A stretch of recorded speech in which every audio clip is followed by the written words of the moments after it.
আজকের ভিডিওটা যারা দুধ চা লাভার তাদের জন্য সঠিক মাত্রায় এবং সঠিক পরিমাণে পানি এবং দুধ দিয়ে ঘরোয়া পরিবেশে দুধ চা তৈরি করে আজকে দেখাবো এবং এটা আপনারা কোথায় খেতে পাবেন সেটাও জানাবো, এক কাপ চায়ের দাম কত সেটাও জানাবো। তো এই ভিডিওটা শুধুমাত্র যারা দুধ চা লাভার আছে তাদের জন্য। তো চলুন ভিডিওটা শুরু করা যাক। দুধ চায়ের কথা বলতে গেলে প্রথমেই আসে চায়ের কথা। তো ভালো মানের ব্ল্যাক সিটিসি চা পাতা, এই চা পাতা দিয়েই দুধ চা তৈরি করব। তো প্রথমেই চা পাতাটা আমি একটা পাত্রে ঢেলে নিচ্ছি।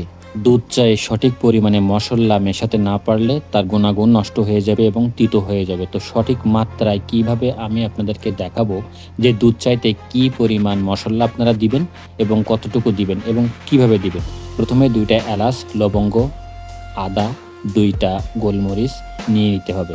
2 কাপ চায়ের জন্য ঠিক এইটুকু পরিমাণ দারুচিনি। এইগুলো কি করবেন, প্রথমে একটা পাত্র নিয়ে সেখানে একটা কিছু দিয়ে থেতো করে নিতে হবে হালকা করে, এবং এটা গুঁড়ো করা যাবে না, কারণ গুঁড়ো করলে মশলাটা চায়ের সাথে মিশে ঘোলা হয়ে যেতে পারে। গবেষণায় দেখা গেছে দুধ চায়ের সাথে পানির মিশ্রণ রেশিওটা ঠিক না হলে তার ফ্লেভারটা আসে না। এজন্য 1 কাপ পরিমাণ পানি প্রথমে নিতে হবে এবং যে মশলাটা এইমাত্র থেতো করলাম সেগুলো দিয়ে 2 থেকে 3 মিনিট মিডল আছে চুলোতে জাল দিতে হবে। আমি ঠিক সেটাই করব। প্রথমে এই পাত্রে পানি দিয়ে দেবো 1 কাপ এবং মশলাটা দিয়ে 2 থেকে 3 মিনিট জাল দিয়ে এটা হালকা করে নেড়ে চেড়ে নিব। পানিতে মশলা এভাবে দিলে এর ভোলাটাইল অ্যারোমা পানিতে খুব সহজে মিশে যাবে। এরপরে চা পাতা দেওয়ার সময় 2 থেকে 3 মিনিট পরে 2 কাপ চায়ের জন্য 2 চা চামচ চা পাতা দিতে হবে এবং এটা দিয়ে 60 থেকে 90 সেকেন্ড মাঝারি আঁচে চুলা রাখতে হবে, যাতে এই চা পাতাটা ভালোভাবে মিশতে পারে। মাঝে মধ্যে এটা একটু নেড়েচেড়ে দিবেন। চা পাতাটা খুব জোরে জাল দিয়ে তেতো করবেন না। এবারে দুধ চায়ের জন্য প্রয়োজন যেটা, সেটা হলো দুধ। 1 কাপ পানিতে 1 কাপ পরিমাণ খাঁটি গরুর দুধ দিতে হবে। তো আমি এখানে 1 কাপ পরিমাণই দিয়ে দেব। এই জায়গাটা খুবই ইম্পর্টেন্ট, কারণ এই পানির সাথে দুধের মিশ্রণটা না হলে দুধ চা কিন্তু তৈরি হবে না এবং এর ফ্লেভারটাও আসবে না।